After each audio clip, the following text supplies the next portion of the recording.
143 নম্বর word Haridevpur, সেখানকার ছবি দেখাবো। সেখানে ইউনিক জিনিস কি জানেন? বছরে বৃষ্টি হোক বা না হোক 6 মাস এখানে জল জমে থাকে, আর জল এমনই যে নামতেই চাইছে না। আর সেই জলে একমাত্র যান কি জানেন? নৌকো। শহর কলকাতা খটখটে শুকনো আমরা বলছি তো, তারই মধ্যে শহর কলকাতার এই জায়গার ছবি দেখুন যেখানে নৌকো চালাতে হচ্ছে। সাধারণ মানুষ, সেখানকার স্থানীয় মানুষজন বলছেন তাদের একমাত্র ভরসা এখন কাউন্সিলর যা বলছেন।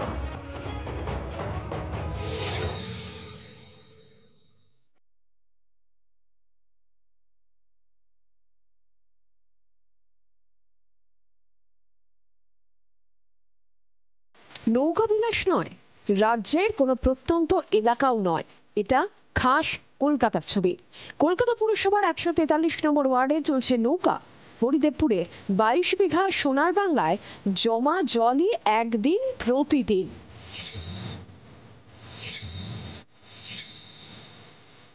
কার্যত জলবন্দী 250 থেকে 300 পরিবার। বাসিন্দাদের অভিযোগ, এখানে অলিতে গলিতে 6 মাস জল থাকে, রাস্তায় জল থাকে 4 মাস। জল যন্ত্রণার কারণে চর্মরোগেও ভুগছেন অনেকে।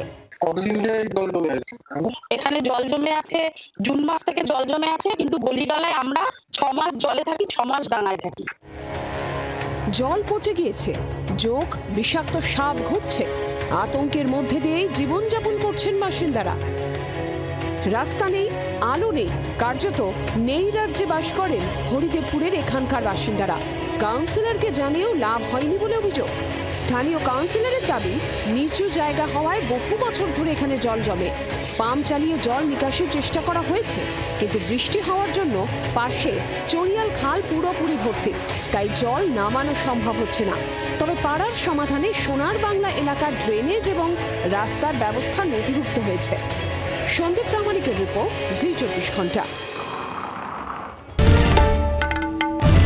বাংলার আওয়াজ, বাঙালির আবেগ, জি 24 ঘন্টা।